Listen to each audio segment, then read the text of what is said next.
नमस्कार दोस्तों, भोजपुरी के लेटेस्ट खबरों में आप सभी का स्वागत है। तो आज हम बात करने वाले हैं खेसारी लाल के गाना के बारे में। तो वीडियो में लास्ट तक बने रहिएगा। भाई चैनल पर नए तो वीडियो को लाइक करके चैनल को जरूर सब्सक्राइब कर लीजिए, क्योंकि भोजपुरी के लेटेस्ट न्यूज़ मिलते रहता है।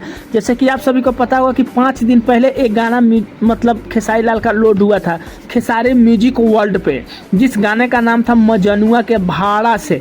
हम बता दें, इस गाने को लेकर लिखे हैं कृष्णा बेदर्दी और संगीत दिए आर शर्मा और खेसारी लाल यादव इस गाने को गाए हैं।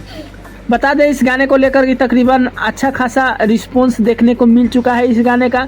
लेकिन वही मेन मुद्दे की बात किया जाए तो ये गाना जो पहले रिलीज हुआ था वो 5 नंबर ट्रेंड पे है, और जो गाना वीडियो में ये कल रिलीज हुआ है वो 12 नंबर ट्रेंड पे गाना है यूट्यूब पे।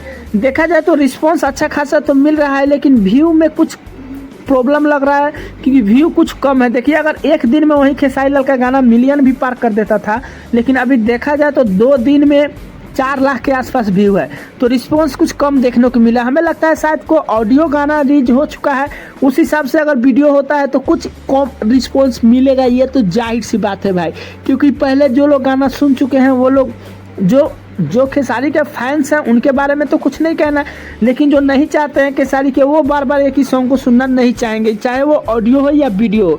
यही मेन मुद्दा है कि देखिए, खेसारी लाल का जो भी गाना है उससे प्रॉब्लम नहीं है। लोगों को प्रॉब्लम है कि एक ही गाना को अगर ऑडियो में और एक ही गाना को वीडियो में अपलोड कीजिएगा तो जाहिर सी बात है जो लोग ऑडियो सुन लिए वीडियो में थोड़ा कम रिस्पॉन्स आएगा। सेम चीज़ वही है कि इसलिए 2 दिन में 1 मिलियन भी व्यू क्रॉस नहीं कर पाया है ये गाना। देखा जाए तो रिस्पांस अच्छा खासा देखने को मिला है। खेसारी के जितने भी कट्टर फैंस हैं वो लोग तो सुनेंगे ही गाने को। बाकी यही कुछ खबरें थी खेसारी लाल के बारे में। जैसे ही कुछ नया अपडेट आता है तो हम आप सबके बीच बताते हैं। तो मिलते हैं नए खबरों में, तब तक के लिए धन्यवाद।